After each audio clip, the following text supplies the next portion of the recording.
네. 오늘은 사사시대로 이렇게 들어가서 같이 교재 나누도록 하겠습니다. 우리 성도님들 가지고 계신 교재는 41쪽이 되겠네요. 사사시대에 대해서 같이 이렇게 살펴보겠습니다. 우리가 작년 5월부터 시작했던 성경 탐사 여행을 이렇게 보면 시대 구분을 10가지로 해서 이렇게 했습니다. 첫 번째가 바로 창조 시대였습니다. 자, 창세기 1장부터 몇 장까지였죠? 1장부터 11장까지가 창조 시대였죠. 창조, 타락, 홍수, 바벨탑, 큰 4가지 사건이 있었던 시대라고 말씀드렸습니다. 자, 그 다음에 이제 창세기 12장부터 이어지는 족장 시대. 자, 3명의 족장이 있습니다. 누구죠? 아브라함과 이삭과 야곱이 있습니다.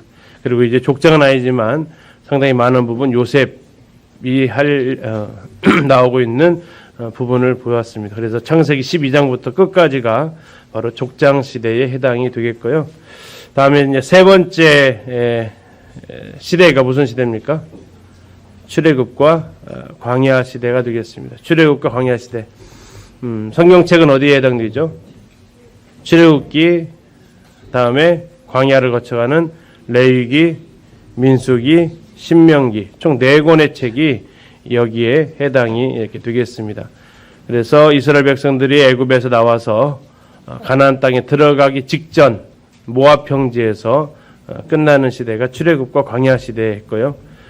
그 다음에 이제 지난번에 2번에 걸쳐서 했던 시대가 4번째가 정복 시대가 되겠습니다. 정복 시대 관련된 성경은요, 여호수아죠. 여호수다. 어디를 정복합니까? 가나안 땅, 약속의 땅을 정복하게 됩니다. 자, 이렇게 해서 정복 시대를까지 우리가 지금 작년에 보게 되었고요. 이제 올해부터는 이제 오늘 시작하게 될 바로 이 사사 시대부터 시작을 하게 됩니다. 자, 사사 시대에 해당되는 책이 2권 있습니다. 뭡니까? 사사기, 룻기가 있습니다. 사사기, 룻기. 자, 그리고 이제 이거 끝나면 다니엘 왕국 시대에 3명의 왕이 있다고 그랬죠. 사울 왕, 다윗 왕, 솔로몬 왕. 자, 그리고 나서 나라가 둘로 나뉘어집니다. 솔로몬의 시대에, 자, 북쪽은 누가 다스렸고요? 여로보암, 남쪽은 르호보암 해서 각각 19명의 왕들이 통치합니다. 이제 남쪽에 아달랴까지 넣으면 20명의 왕이 되는데 그 분열 왕국 시대에 있고요. 자, 그러면서 나라가 이제 멸망을 하게 됩니다. 그러면서 잡혀가는 시대를 가리켜서 포로 시대라고 그랬습니다. 자, 북이스라엘은 어디에 멸망하죠? 아수르 제국에 의해서 BC 722년에 멸망을 하게 됩니다. 그리고 이제 남유다는요, 바벨론에 의해서 BC 586년에 멸망을 하면서 그들이 70년간의 이런 포로 생활이 될 것이다라고 예레미야가 예언한 대로 하나님께서 그들을 이방의 손에 붙이십니다. 자, 70년의 약속이 찼습니다. 그들이 다시 돌아옵니다. 그래서 붙여진 시대 이름이 포로 귀환 시대라고 합니다. 자, 3번에 걸쳐서 이스라엘 백성들은 돌아오게 됩니다. 특히 이제 남유다 백성들이죠. 1차로 인솔했던 사람이 스룹바벨 와서 건축한 것이 성전 건축을 합니다. 자, 2차로 데리고 왔던 사람이 에스라가 데리고 오죠. 와서 건축했던 것이 영성 건축을 합니다. 예. 이방 신상 우상 숭배하고 있고 안식일 안 지키고 있고 이런 것들을 다 혁파하는 영성 재건이라고 하죠. 다음 3차 귀환했던 사람이 느헤미야죠. 느헤미야 와서 뭘 건축합니까? 그렇죠. 며칠 만에 건축하죠? 52일 만에 성벽 건축을 마무리를 하게 됩니다. 자, 그러나 이들이 포로로 잡혀왔음에도 불구하고 다시 와서 우상을 숭배하진 않지만 하나님을 섬기는 것이 엉망으로 섬기게 됩니다. 하나님 섬기는 거 참 번거롭다라고 하면서 얘기를 하는데, 그때 이제 하나님께서 더 이상 선지자도 보내지 않으시는 그 시대를 가리켜서 침묵시대, 암흑시대, 신구약 중간시대, 중간시대 이러한 단어를 써서 성경은 이렇게 기록되어 있지 않지만 이 시대를 그렇게 표현할 수 있겠습니다. 이렇게 해서 구약이 10시대를 하는데 벌써 지금 5번째 시대에 와 있고요. 성경은 사사기가 되겠습니다. 자, 사사기 할 때 사사, 뭐 우리가 평소에 쓰는 말인가요? 사사. 거의 쓸 일이 없습니다. 교회에 와서나 쓰는 단어가 사사죠. 자, 그럼 사사의 뜻이 뭘까요? 뭐 요즘으로 말하면 이제 법관입니다. 판관이죠. 판결해 주는 사람이라는 의미를 가지고 있습니다. 이 사사 시대의 이 사사는 여호수아가 죽은 후에 하나님께서 이스라엘 백성들이 하나님을 자율적으로 섬기기를 바라셨어요. 자율적으로 섬긴다는 것은 어떤 섬기냐면 유다 레위인들을 48개의 성읍으로 다 땅 분배를 해줘서 거기에서 그 레위인들이 하나님의 말씀을 가르치면서 그들이 하나님을 섬기기를 바랬는데 그것을 그들이 거스르게 됩니다. 못하게 되죠. 그래서 하나님께서 세우신 사람이 누구라고요? 사사를 세우십니다. 자, 사사를 사람이 세웁니까? 하나님이 세우셨습니까? 하나님이 세우셨습니다. 한번 확인하고 하겠습니다. 사사기 2장 16절을 잠시 보시겠습니다. 사사기 2장 16절입니다. 사사기 2장 16절 같이 한번 읽으시겠습니다. 시작. 여호와께서 사사들을 세우사 노략자의 손에서 그들을 구원하게 하셨으나, 자, 사사들을 세운 주체가 누구라고요? 그렇죠. 여호와께서 세우셨다고 하셨습니다. 사람이 세운 사람들이 아니고 하나님에 의해서 세움을 받은 사람들이 사사입니다. 이 사사는 세 가지 역할을 한 것을 사사들의 그 삶을 따라가 보면 알 수 있습니다. 첫 번째가 왕의 역할을 했는데요. 왕이 했던 제일 중요한 역할이 중에 하나가 바로 재판하는 것입니다. 왕은 어디서 재판을 했다고 성경에 혹시 기억 나오는데요. 어디서 재판하죠? 성문 어귀에 앉아서 재판을 하게 했습니다. 다음에 전쟁이 나면 왕은 이 전쟁을 총지휘하는 군 통수권자 역할을 하게 되는데, 사사가 바로 이 전쟁 시에 특별히 주로 이제 사사들이 나타난 것은 이 전쟁 시에 많이 나타났기 때문에 이 전쟁을 지휘하는 역할을 더 많이 하는데, 재판을 한 사람이 뭐 드보라가 재판을 좀 했던 기록이 나와 있고요. 사무엘의 재판했던 기록이 좀 나와 있습니다. 그리고 전쟁을 지휘하는 사사들은 많이 나와 있죠. 그 다음에 이 사사가 했던 것이 제사장 역할을 합니다. 백성들이 하나님 앞에 어떤 문제가 있을 때 그것을 하나님께 나아가서 아뢰는, 하나님의 뜻을 구하는 사람, 그리고 백성들을 대신해서 하나님 앞에 제사 지냈던 사람들, 바로 이 사사입니다. 제사 지내는 일을 했던 사람이 많이 보이진 않는데, 뭐 대표적으로 사무엘이 바로 이 제사 지내는 역할을 하게 됩니다. 사울이 왕으로서 제사를 지내지 못했는데 사무엘이 올 시간이 늦어지자 자기 스스로 제사를 드려서 하나님께로부터 책망을 받게 되죠. 그래서 제사를 드렸던 사람이 바로 사사가 이를 역할을 감당했음을 성경은 볼 수 있습니다. 세 번째, 사사가 하는 일은 하나님의 말씀을 들려주는 일들을 합니다. 드보라나 이런 기드온이 잠깐 이런 모습들이 나오는데요. 이렇게 이 사사는 흔히 말하는 삼권을 가지고 있었습니다. 왕으로서, 제사장으로서, 선지자로서. 그런데 이 세 가지 직분은 공통점이 있습니다. 이 왕, 제사장, 선지자, 어떤 공통점이 있을까요? 네, 기름 부음을 받았습니다. 기름 부음을. 성경에서 이 세 사람은 기름 부음을 받은 사람으로 등장합니다. 자, 기름 부음을 받는다라는 뜻의 단어가 뭡니까? 메시아죠. 그리스도입니다. 그리스도라는 메시아라는 뜻 자체가 기름 부음 받은 자라는 뜻을 가지고 있어요. 그래서 이 왕, 제사장, 선지자로서 이 사사들은 어쩌면 하나님께로 특별히 구별되어진 사람이라는 것이죠. 자, 그래서 이 왕으로서, 제사장으로, 선지자로서 이스라엘을 하나님을 대신해서 통치했던 사람들이 사사인데요. 이 사사를 히브리 말로 샤파트라고 이렇게 부르는데, 이 사람들이 하는 것이 바로 판결관이라고 했습니다. 지금으로 말하면 법관이라고 말씀드렸는데, 주로 하는 일이 백성들을 재판하는 일을 했기 때문에 그렇습니다.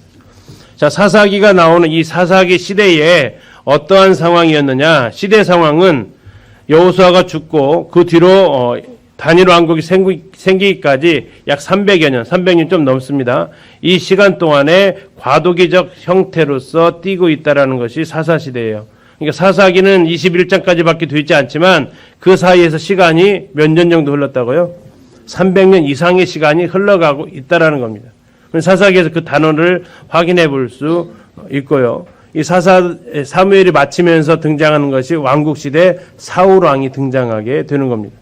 두 번째, 이게 이제 중요한 변수로 작용하는 것이 두 번째인데, 경제적인 상황이었습니다. 지금까지 이스라엘 백성들은 광야에서 어떤 삶을 살았어요? 유목 생활을 했습니다. 동물들을 키우는 일을 했어요. 그런데 가나안 땅에 들어가면서 그들의 삶의 형태가 바뀝니다. 유목은 계속 돌아다니는 직업이라면 가나안 땅에 들어가면서 그들은 정착 생활을 합니다. 정착 생활하면서 그들이 어떠한 삶을 살아간다고요? 뭐 하면서 먹고 살아요? 농사를 지면서 먹고 삽니다. 자, 농사를 지었다는 얘기는 주로 어떤 농사를 지었을까요? 쌀 농사 아닙니다. 그 나라는 우리처럼 쌀을 먹지 않습니다. 뭘 먹습니까? 밀과 보리. 그래서 가나안의 7대 농산물 중에 들어가는 곡식이 두 가지입니다. 밀과 보리. 다음에 밀과 보리만 한 게 아니라 농경했다는 얘기는 농사 짓는 것을 밀과 보리, 곡식 농사도 있지만 무슨 농사도 있어요? 그렇죠. 과수 농사도 있어요. 과수 농사를 또 했다라는 얘기입니다. 그래서 가나안의 7대 농산물 중에서 과일이 5개입니다. 뭐죠? 잘 아시는 거? 올리브, 그렇죠. 감나 올리브나무, 또 석류, 무화과, 포도, 그 다음에 꿀이 있는데 이걸 보통 뭐라고 한다고 그랬죠? 대추야자를 보통 꿀이라고 한다고 했습니다. 그래서 이 5가지 과수 농사를 했다는 얘기예요. 다시 첫 번째가 아까 했던 대로 올리브, 다음에 석류, 무화과, 포도나무, 대추야자. 이 5가지가 꿀이라고 나온 이 대추야자까지가 5개의 과수입니다. 그래서 2가지의 곡식, 5가지의 과수 해가지고 가나안의 7대 농산물이 바로 7가지가 성경 기록되어지고 있는데 그들이 유목생활하면서는 이것을 얻을 수 있는 길이 없어요. 자, 농경생활로 바뀌면서 이 7대 농산물을 그들은 얻으면서 먹고 살 수 있게 되었다는 겁니다. 근데 문제가 뭐냐? 자, 그들이 농사를 지어 봤을까요? 이 출애굽에서 광야로 들어간 세대는 농사를 지어본 적이 없는 세대예요. 광야에서 20살부터 60살까지 그 40년을 광야에서 오롯이 보내면서 그냥 동물 치면서 보냈던 사람들이 갑자기 들어가서 농사를 짓는데요. 자, 우리나라에서도 귀농원 하시는 분들 계시잖아요. 그러면 그 분들이 알아서 도시 생활하다가 알아서 농사 짓나요? 그래서 못 짓기 때문에 어떻게 뭘 도와주죠? 영농 교육을 해주잖아요. 어떤 작물을 심으시겠습니까? 부터 시작해서 교육을 해줘야 시골로 내려와서 그들이 삶을 살 수 있는 길을 열어주기 때문에 그렇습니다. 그러면 당시 이스라엘 사람들은 어떻게 농사 짓는 법을 배웠을까요? 누구한테 배웠을까요? 그렇죠. 가나안 땅 사는 사람들한테 배웠어요. 그러면 가나안 땅에 사는 사람들이 농사를 가르쳐주면서 뭣도 가르쳐줘요? 그 사람들의 문화도 가르쳐주는 겁니다. 자, 비가 안 올 때는 어떻게 해야 된다?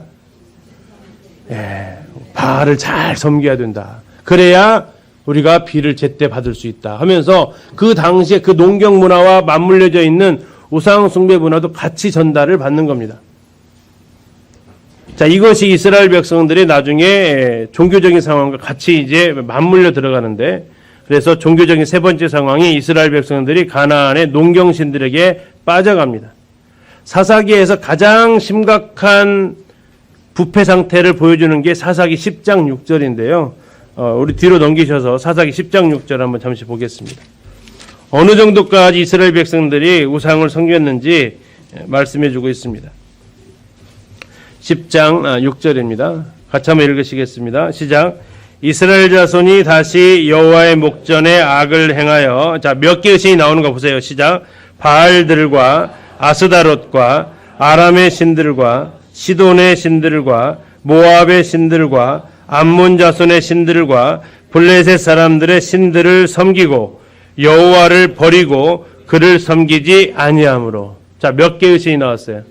7대 농산물이 아니라 7대 우상들이 나와 있었어요. 지금 보시면 바알들, 아스다롯, 아람, 시돈, 모압, 암몬, 블레셋. 자, 우리 지도를 보면 전부 주변 나라들 다 신까지 다 데리고 왔어요. 가장 심했을 때의 모습이 지금 10장 6절이에요.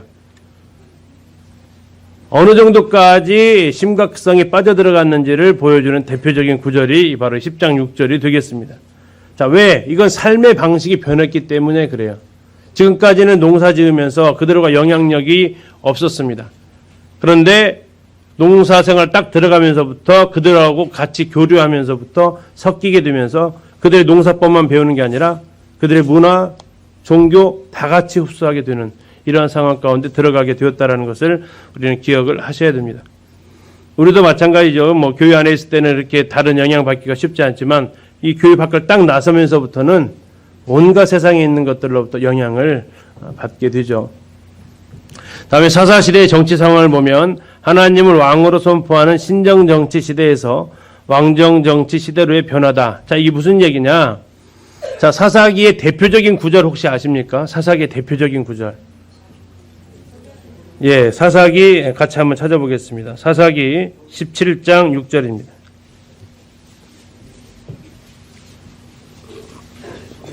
자, 대표적인 정치 상황입니다. 사사기 17장 6절. 예, 같이 한번 읽겠습니다. 시작. 그때에는 이스라엘의 왕이 없었으므로 사람마다 자기 소견에 옳은 대로 행하였더라. 자, 이 말씀이 한 번 더 나옵니다. 21장 25절입니다. 21장 25절 시작. 그때에 이스라엘의 왕이 없으므로 사람이 각기 자기의 소견에 옳은 대로 행하였더라. 자, 뭐라고 했어요? 누가 없다고 그랬어요? 왕이 없었대요. 이 왕은 어떤 왕일까요? 예, 1차적으로는 왕정시대의 왕일 겁니다. 그러나 사사기에서 말하고자 하는 것은 이 그 왕이 아니고요. 왜냐하면 단일왕국 시대로 들어가기 전이기 때문에 그때의 상황을 우리는 살펴봐야 돼요. 여기에서 이 왕이 누굴까요? 자, 사무엘상 하셔서 사무엘상입니다. 8장 5절입니다. 사무엘상 8장 5절. 그에게 이르되, 사무엘입니다. 사무엘에게 이르되, 보소서 당신은 늙고 당신의 아들들은 당신의 행위를 따르지 아니하니 모든 나라와 같이 우리에게 누구를 세워요? 왕을 세워 우리를 다스리게 하소서. 여기 왕은 누굴까요? 다른 나라들과 같은 왕이에요. 그러니까 인간왕입니다. 인간왕. 자, 그런데 이 이야기를 듣고 6절에 보니까 중간에 사무엘이 그것을 기뻐하지 않았어요. 그래서 하나님한테 기도합니다. 자, 하나님의 말씀을 잘 우리가 살펴보면 7절에 이렇습니다. 8장 7절. 여호와께서 사무엘에게 이르시되 백성이 너에게 한 말을 다 들으라. 이는 그들이 너를 버림이 아니요. 같이 읽겠습니다. 시작. 나를 버려 자기들의 왕이 되지 못하게 함이니라. 자, 왕이 드러나기 전입니다. 사울 왕이 생기기 전에 이스라엘의 왕은 누구였습니까? 하나님이셨다는 거예요. 그런데 지금 어떻다고요? 나를 버렸대요. 그래서 자기들의 왕이 되지 못하게 했다. 하나님이 왕이심을 거부했다는 겁니다.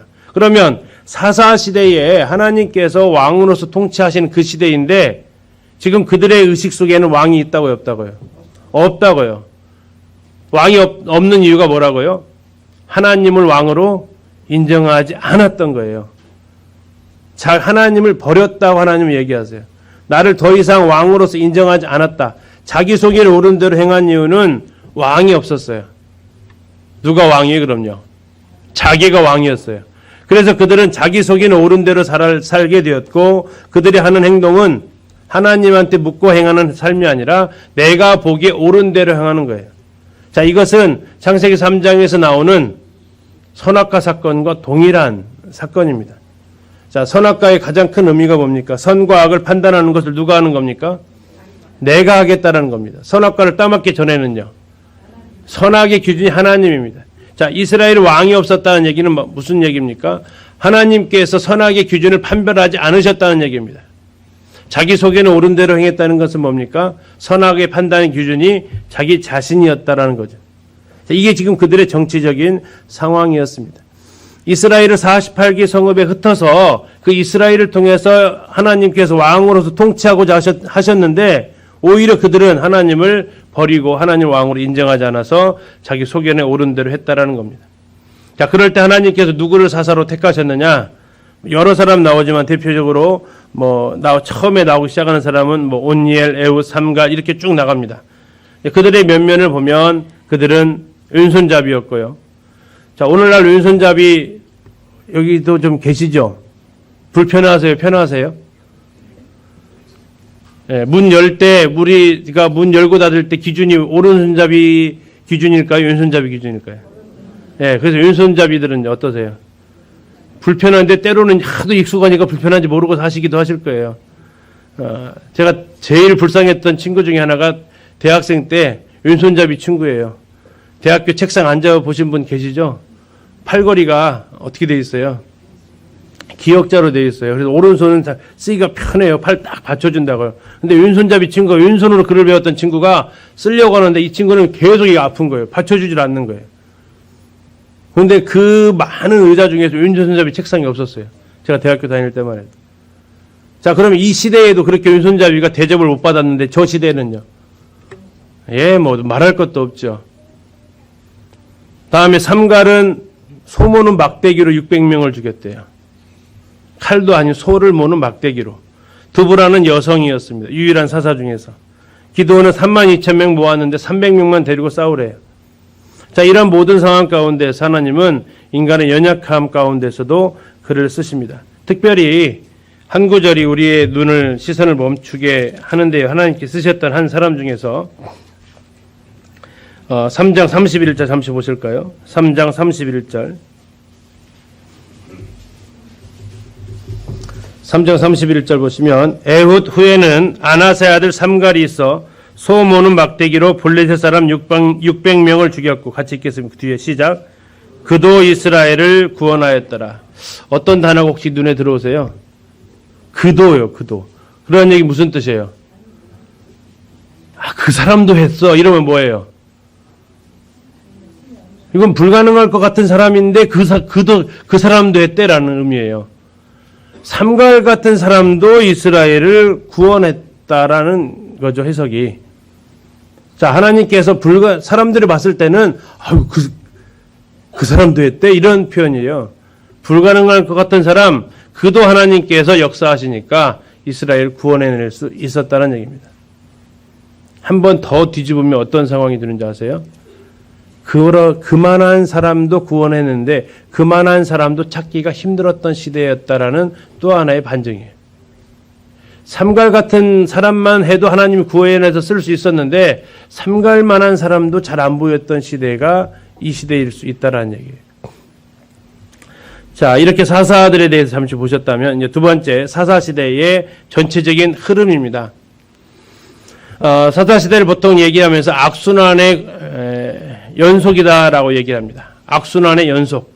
자, 악순환의 연속은 뭐냐면 이스라엘 백성들이 여호수아가 죽고 함께 통치했던 장로들이 죽고 여호와를 알고 여호와가 행하신 일을 아는 세대가 다 하나님께로부터 부름을 받았어요. 자, 그러자 그들이 시작한 것이 뭡니까? 범죄하기 시작을 합니다. 자, 2장 펴셨으니까 앞으로 한 장 넘기셔서 자, 2장 11절입니다. 이스라엘 자손이 뭐 했다고 나와 있습니까? 여호와의 목전에 악을 행했다라고 나와 있습니다. 이 범죄하기 시작합니다. 자, 악을 행하니까 하나님께서 어떻게 하십니까? 예, 징벌을 하십니다. 하나님께서 그들을 징벌하시는데 2장 14절 보시면 여호와께서 이스라엘에게 뭐 하셨습니까? 진노하셨다라고 얘기하고 있습니다. 그래서 그들을 팔아 넘기셨다고 얘기하고 있습니다. 잘못했기 때문에 하나님께서 징벌하십니다. 자, 징벌 당하니까 그들이 어떻게 합니까? 하나님한테 부르짖습니다. 자, 2장 18절 끝부분에 보시면 2장 18절 끝부분에 이는 그들이 대적에게 압박과 괴롭게 함을 받아 슬피 부르짖었다라고 나와요. 슬피 부르짖었다. 자, 부르짖습니다. 힘드니까. 그러면 하나님께서 어떻게 하십니까? 예, 그들을 구원하십니다. 그 뒤에 나와야죠. 여호와께서 뜻을 돌이키셨음이거늘. 다시 말하면 그들을 압제해서 구원해 내셨다는 겁니다. 그러면 앞으로 잘 살아야 되는데 해피엔딩으로 끝내야 하잖아요. 그리고는 그들이 하나님을 잘 섬겼더라 이렇게 끝나면 좋은데 19절에 뭐라고 나와요? 그 사사가 죽은 후에는 그들이 어떻게 했다고요? 돌이켰다. 그뿐만 아니라 그들의 조상들보다 어떻게 했어요? 더욱 타락하더라 라는 겁니다. 이게 악순환의 연속이지만 그 악순환이 점점점 그 세기가 어떻게 된다고요? 강해진다라는 거예요. 어디까지 강해지면 10장 6절까지 강해진다는 얘기예요. 도대체 이 악순환의 원인이 뭐냐? 이것은 가장 근본적인 뿌리는 가나안 땅을 정복하는 데 실패한 이유이기 때문에 그렇습니다. 자, 가나안 땅에 정복하는 것에 실패하니까 이스라엘 백성은 누구랑 같이 살게 돼요? 예, 가나안 족속이랑 같이 살게 되죠. 자, 가나안 족속에 7족속이 같이 살게 돼요. 휘 족속 뭐 해서 시작해서 7족속이 쭉 나와요. 계속 7개가 많이 나오네요. 7대 동산물에 7개의 우상과 7개의 지파들이 이 가나안 족속들이 함께 살게 돼요. 그러면 과연 그들은 왜 실패했느냐? 성경이 쭉 나오는데 총 7개의 지파가 이 가나안 정복에 실패했다라고 성경은 기록을 세세하게 해주고 있습니다. 자, 1장 19절 보시면 여호와께서 유다와 함께 계셨으므로 그가 산지 주민을 쫓아내었으나 골짜기의 주민들은 철병거가 있으므로 그들을 쫓아내지 못하였으며 21절 베냐민 자손은 예루살렘에 거주하는 여부스 족속을 쫓아내지 못하였으므로 27절 므낫세가 저 밑으로 가니까 그에 딸린 마을들의 주민들을 쫓아내지 못하매 계속해서 뭐하고 있다고 나와요? 쫓아내지 못했다라고 나와요. 근데 한 구절 우리가 더 생각하게 되는 한 구절이 나오는데요. 28절입니다. 28절 읽겠습니다. 시작. 이스라엘이 강성한 후에야 가나안 족속에게 노역을 시켰고 다 쫓아내지 아니하였더라. 왜 쫓아내지 않았다고요? 일 시켜 먹으려고. 일 시켜 먹으면 뭐 하니까요? 편하니까. 자, 우리가 하나님께서 다 쫓아내라고 했는데 이유가 있어요. 힘이 없어서 못 쫓아내고요. 뭐가 없어서 못 쫓아내고요. 더 심각하면 이제 쫓아낼 힘이 생기면요. 이제는 또 이유를 대가지고 이제 우리가 영향받지 않잖아요 하면서 뭐예요? 안 쫓아내는 거예요. 우리가 영향 안 받잖아요 하면서 그들과 계속 관계를 맺고 살아가는 거예요. 자, 이것은 우리들에게 있어서 오늘날 이 이스라엘 백성들이 이 가나안 족속을 쫓아내지 않은 것은 오늘날 우리의 삶에는 뭐가 여기에 해당이 될까를 생각해 보라는 거죠. 오늘날 뭐 우리 주변에 여기에 나와 있는 뭐 에브라임 여부스 사람이 있습니까? 누가 있습니까? 근데 문제는 그들의 역할을 해당하는 그 사람들이 우리 주변에 있다라는 얘기죠. 지난 한 해 뭐가 우리 성도님들을 가장 괴롭혔습니까? 뭐가 우리 성도님들의 시간을 가장 많이 뺏어 먹었나요? 지난 한 해 우리 성도님들의 삶에 어떠한 것이 성도님들의 가장 많은 돈을 갉아먹었나요? 시간이 지났는데 나에게 남은 것은 없고 오히려 다 소모적인 것들만 남은 것은 뭐가 있나요? 때로는 그것이 텔레비전일 수도 있을 것이고요. 때로는 그것이 인터넷이나 뭐 쇼핑이나 또는 영화나 세상에 있는 여러 가지 것들이 나를 뭐하고 만들었습니까? 쫓아내지 못하게 만든 거예요. 같이 동거동락하는 거죠. 어느 순간에는 나에게 뭐가 있어요? 쫓아낼 힘이 생겼어요. 근데 그때는 어떻게 변명해요? 그래도 이것은 나에게 도움을 줬잖아 하면서. 그렇죠? 이것은 나에게 도움을 줬잖아. 그래도 이거 하면서 나에게 유익한 것이 조금 있었잖아. 재미있었잖아. 그죠? 무엇인가 나에게 있으니까 뭐 하면서 일을 시키면서 쫓아내지 않았다고. 이것은 이스라엘 백성들의 악순환의 원인이라면 우리의 삶에도 동일하게 이러한 것들이 반복되어지면 우리도 악순환을 하게 되고 그 정도는 점점 심해져 가더라라는 것입니다.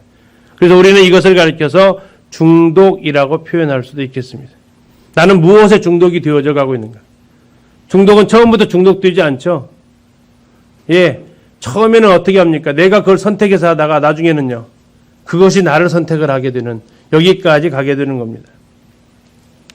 자, 우리가 가나안 정복에 실패한 이들의 모습을 보면서 오늘날 우리의 삶의 교훈으로 삼지 않으면 우리는 이들을 또 답습을 하게 되는 겁니다. 정복을 실패하면 일어나는 일이 뭘까요? 하나님께서는 계속해서 경고하셨어요. 우리 한번 찾아서 보시겠습니다. 민수기 33장 55절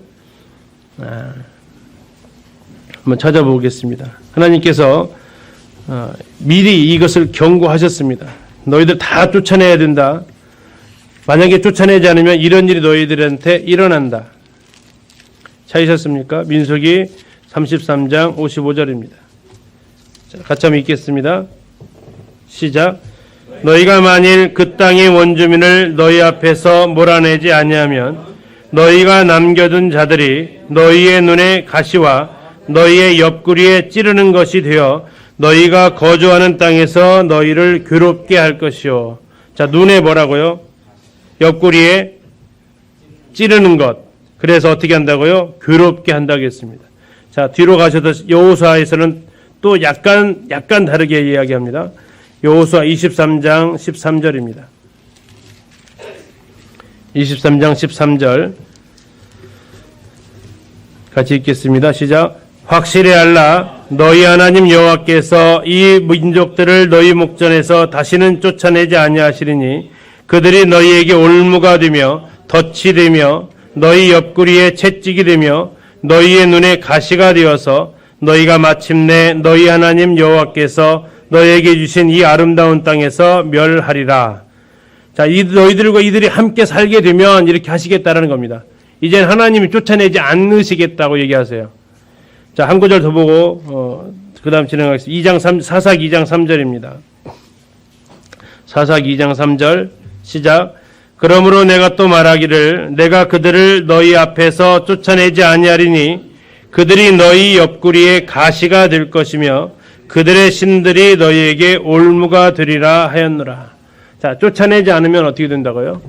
계속해서 그것들이 이제 나를 괴롭히게 될 거란 얘기예요. 자, 눈의 가시 어떨 것 같아요? 눈의 가시. 얼마나 따끔거리고 불편하겠습니까? 자, 옆구리의 가시는 어떨 것 같아요? 왜 옆구리라고 했을까요, 혹시? 옆에 있는 사람이 손가락을 들고 어디를 먼저 제일 공격을 하면 제일 먼저 반응이 오실 것 같으세요? 사람 눈하고요. 눈 하면 바로 젖히든지 합니다. 그 다음은요. 한번 시험해 보실래요, 옆 사람? 살짝만 찔러도 어때요? 예, 이 옆구리가요, 굉장히 약한 부분이에요. 그래서 살짝만 찔러도 반응하게 오고, 누군가 손가락으로 내 옆구리를 향해서 오면 나는 본능적으로 피하게 돼 있어요.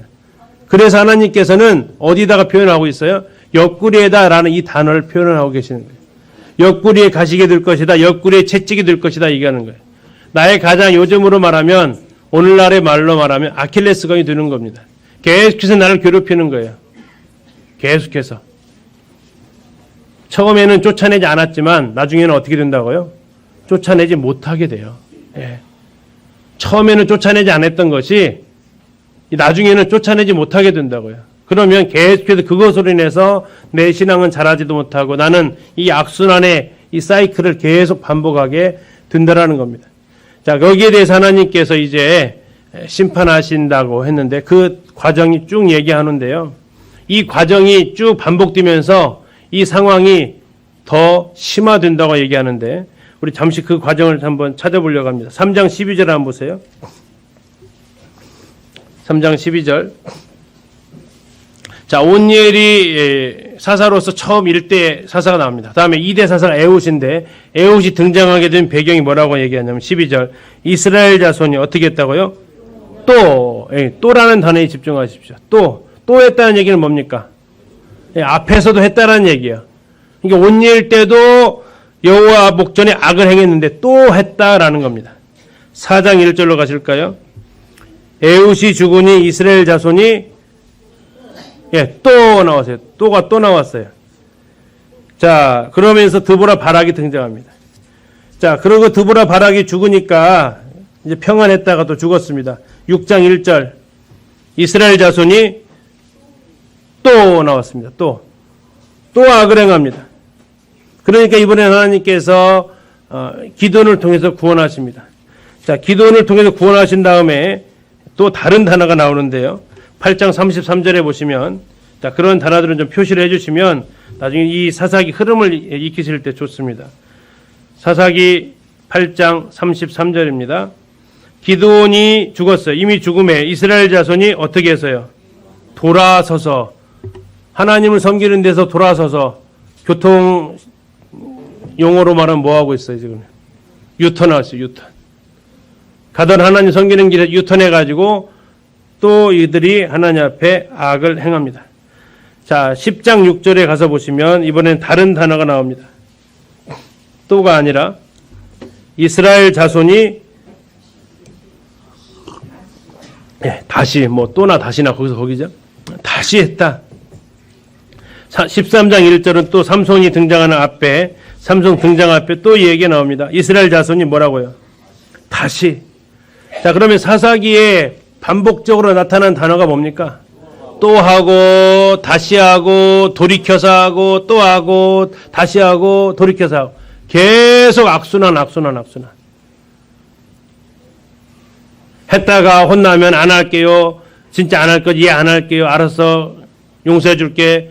또 어느 순간 또 하고, 또 혼나고, 또 안 한다고 하고, 또 하고, 계속해서 악순환인데, 아까 10장 6절에 보셨던 대로 결과는 점점점 심해져 가더라는 겁니다. 자, 그래서 사사기에는 12명의 사사가 나오는데요. 이 온니엘, 레우, 삼갈, 드보라, 바락 묶어서 하고, 기드온, 아비멜렉은 사사라고 보기는 어렵습니다. 기드온, 돌라, 야일, 입다, 입산, 엘론, 압돈, 삼손. 이들의 출신 지역별로 나눠보면 첫 번째 시기에는 유다 지파에 속한 남부 지역의 사사가 나옵니다. 그러다가 북부 지역으로 옮겨가고 그 다음에 어디로 가요? 중부로 가서 거기서 기드온이 나옵니다. 그 다음에 이제 요단 동편으로 넘어갑니다. 입다가 나와요. 요단 동편으로 가서. 그 다음에 동편 끝나니까 다시 북쪽으로 올라갑니다. 그냥 이름만 나오는 세 사사가 있고 마지막에 서쪽에 있는 단지파 삼손이 나와요. 자, 여기 한번 보세요. 동부 나왔죠. 서부 나왔죠. 남부 나왔습니다. 북부 나왔습니다. 중부 나왔습니다. 한마디로 뭐예요? 전체적으로 다. 이 지역을 따라가 보니까 그래요. 어느 한쪽 지역만 하나님 앞에 우상 숭배하고 한 게 아니라 전체 지역이 계속해서 다 남쪽, 북쪽, 중부, 동부, 서부 다 할 것 없이 그들은 가나안 족속과 함께 살면서 그들의 영향을 받아서 살게 되었다라는 겁니다. 자, 사사시대 세 번째, 그들의 죄악의 실상이 어떤 모습이었느냐라는 겁니다. 죄악의 실상. 아까 말씀드린 대로 그들은 각자 소견에 옳은 대로 살았습니다. 왜? 그 일을 해야 될 사람이 있었어요. 하나님께서 48개 성읍에 흩은 사람이 누구라고요? 레위 지파라고요. 그 레위 지파에는 제사장들도 있고 레위 지파들도 있어요. 그 아론에 속한 제사장 그룹도 땅을 따로 할당 받았고, 그 돕는 고앗 자손 이 사람들 또 따로 땅을 다 할당을 받았어요. 48개 성읍에 이들이 다 흩어져서 이스라엘 백성을 하나님의 말씀으로 가르치라고 했는데, 문제가 뭐냐? 바로 이 사람들이 타락하더라라는 겁니다.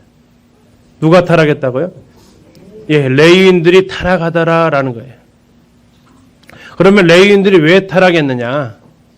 첫 번째 사건에서 보게 되면 미가 신상 사건에 보면 먹을 것 공급이 안 돼요. 신명기에서 이스라엘 백성들한테 하나님께서는 11조를 하라고 그랬어요. 11조는 누구를 위해서 하라고 그랬죠? 예, 레위인들을 위해서 한 게 11조예요. 근데 11조가 안 되어지는 거예요. 그럼 레위인들은 어떻게 돼요? 먹고 살 일이. 막막한 거죠. 그래서 어디 가면 먹고 살 수 있을까 또 돌아다니는 거예요. 그러다가 미가 집하고 만나면서 이제 짝짝꿍이 된 겁니다. 이러한 형태로 레위인들이 타락을 해요.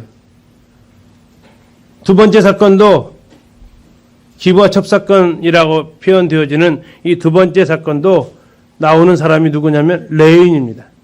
근데 그 사람이 첩을 두었다는 얘기예요. 레위인이 첩을 두는 사건이 일어납니다. 도덕적 타락이 일어나고 있다는 얘기예요. 그 출발이 레위인이었다는 얘기입니다. 자, 그런데 이 사건은 사사기 17장부터 21장에 나온다고요. 사사기는 21장까지밖에 없거든요. 그러면 이 사건들은 사사 시대에 처음에 일어났을까요? 마지막에 일어났을까요? 자, 마지막에 기록되었기 때문에 마지막에 일어난 사건이 아니라는 겁니다. 삼손으로 인해서 사사시대 16장까지 다 끝냅니다. 그리고 우리가 책을 사면 권말부록이라는 게 있어요. 그죠? 권말부록은 앞에 있는 내용들하고는 관계없이 쭉 따로 구성된 건데, 이 권말부록으로 두 편의 이야기가 나와요. 자세히 나누면 한 3편 정도 돼요. 무슨 사건이냐? 이 사사시대에 어떻게 살았느냐를 심층 취재, 르포 형식으로 고발하고 있는 거예요.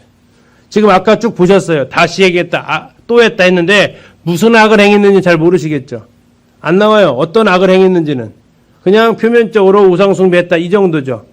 그런데 그들의 삶 속에서 실제로 일어난 일들은 어떠한 형태였느냐, 그걸 보여주는 것이 17장부터 21장의 사건들이에요. 그래서 이 17장부터 21장은 사사기 제일 뒤에 있지만 뒤에 일어난 사건이 아니라는 거죠. 오히려 언제 일어났다고요? 초반에 일어난 사건입니다. 왜 그러느냐? 이 두 사건에 나오는 레위인들이 전부 다 초반에 있는 사람들이라는 거예요. 자, 먼저 그 미가 신상 사건이 17장, 18장에 나오는데 18장 30절을 잠시 보시겠습니다.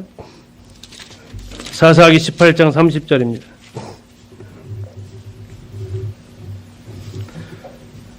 사사기 18장 30절 같이 읽겠습니다. 시작.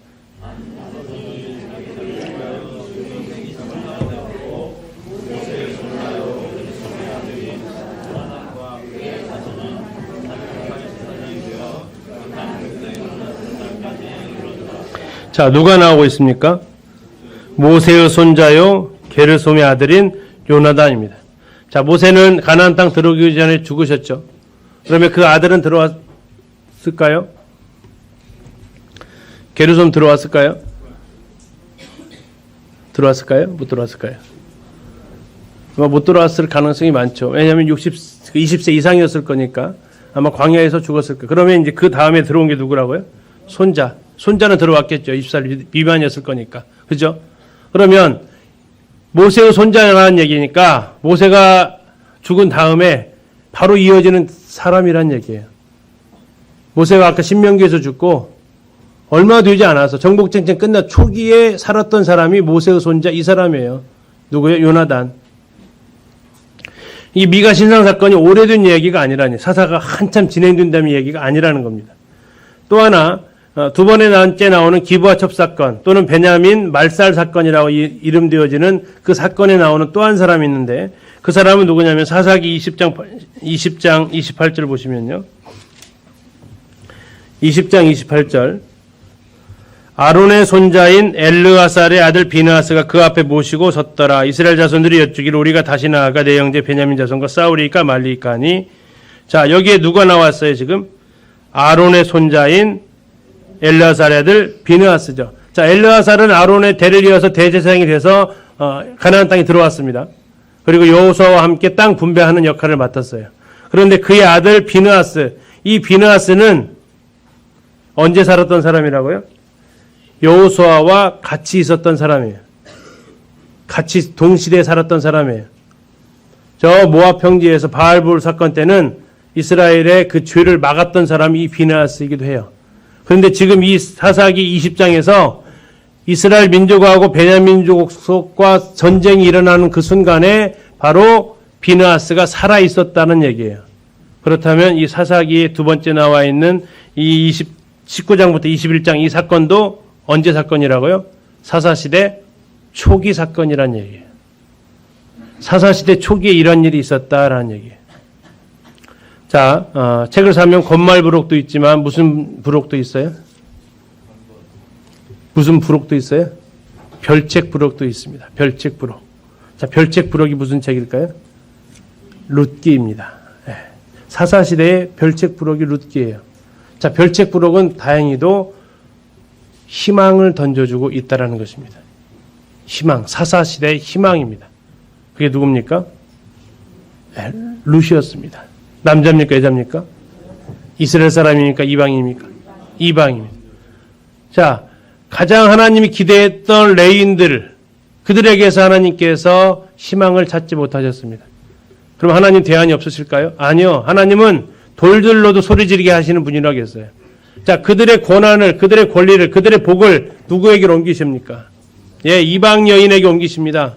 가장 이스라엘 백성에 있어서 사람 취급받지 못했던 이방인, 그 중에서도 한 여인에게 하나님이 이 복을 옮기셔서 그 여인이 하나님의 예수님의 계보에 들어오는 영광을 얻게 하시는데 그게 바로 사사기의 별책부록으로 룻기가 존재하는 겁니다.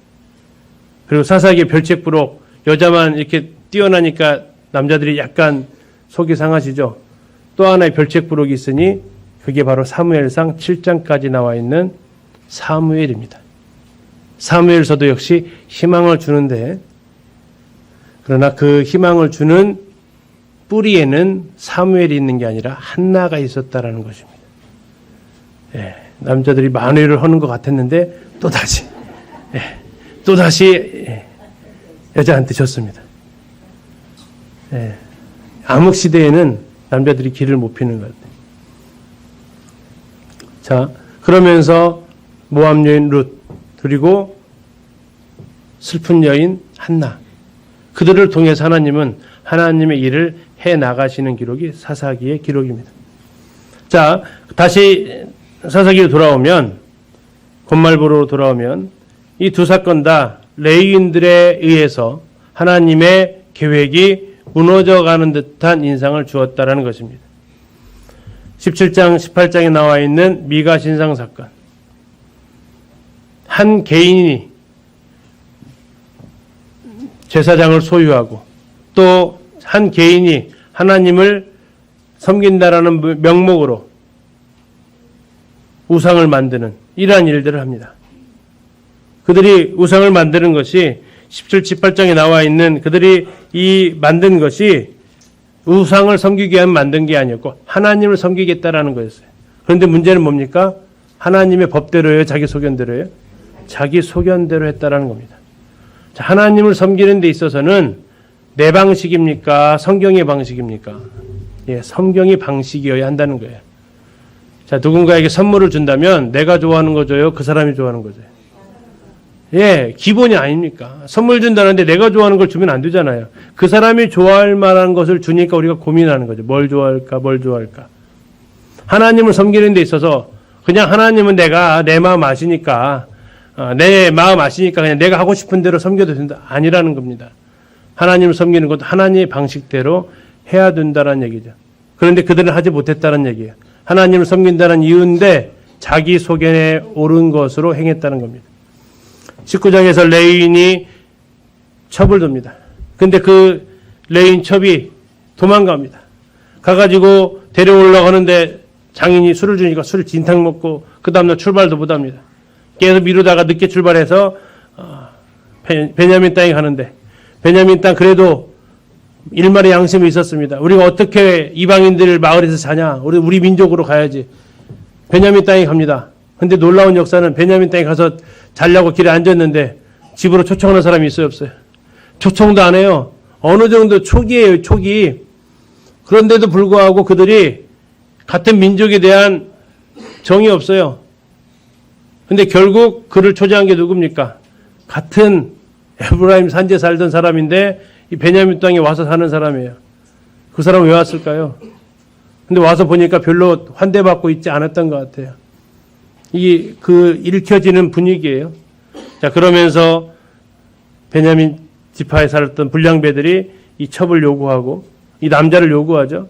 남자를 요구하니까 어떻게 합니까? 이 레위인이 첩을 내보내가지고 봉변당하게 하고 죽어서 그 다음날 오니까 이 여자의 시신을 갖다가 12도막을 냅니다. 12도막 내서 12지파에 다 보내가 내가 이렇게 억울한 일을 당했다고 얘기해요. 자, 그러면서 이스라엘 군대가 다 모아서 베냐민을 치려고 합니다. 자, 베냐민 지파 앞에 와서 이 불량배 끌어내라. 그러면 우리가 그냥 깨끗이 해결하겠다. 하는데 베냐민 지파의 방식은 뭡니까? 죽어도 못 내놓겠다는 겁니다.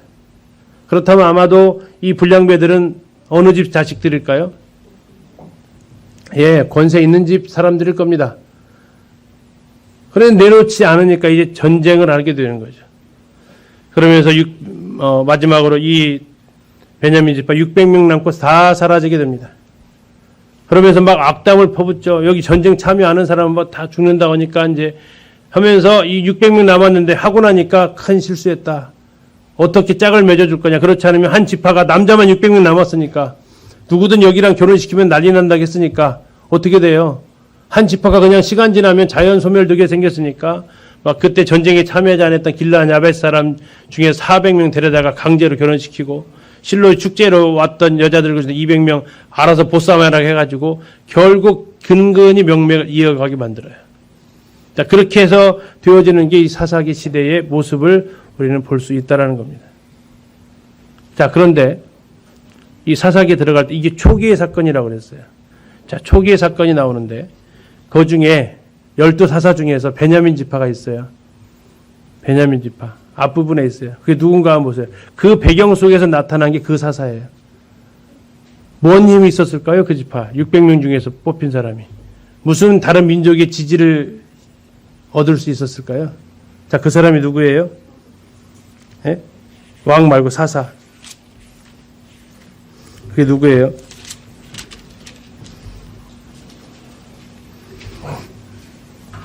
이게 누굽니까? 에훗이에요, 에훗. 에훗이 이 베냐민 사람이에요. 이런 가운데에서 사사기 역사가 진행됩니다. 자, 그런데 희망을 보았다 그랬죠? 룻기입니다, 룻기. 예, 이방 여인 이 룻을 통해서 하나님께서 은혜를 베푸시는 장면을 우리는 확인할 수 있습니다. 뭐 룻기는 굉장히 아름다운 책으로 잘 알려져 있으니까 나중에 뭐 차례대로 보시게 될 거고요. 이 룻이 비록 모압 여인이었고 또 한 번 결혼에 실패한 여인이었고 하지만 하나님께서 그를 하나님의 족보에 올립니다. 근데 하나 더 보고자 하는 것은 이 룻기에 나오는 이 사람들이 찾아간 땅입니다. 자, 베들레헴에서 살던 사람이에요. 자, 이스라엘이 요단 동편 땅을 두 지파 반이 얻었다 그랬죠? 어느 땅을 얻습니까? 아니, 그 지파가 어디예요? 르우벤 지파. 다음에 갓 지파, 므낫세 반 지파. 자, 이 엘리멜렉과 나오미 이 부분은 이 두 지파 반 중에서 어느 지파로 갔을까요? 르우벤, 갓, 므낫세 반 지파 중에서 어느 지파로 갔을까요? 그 두 지파 반으로 안 가요. 어디로 가요? 모압으로 가요. 모압.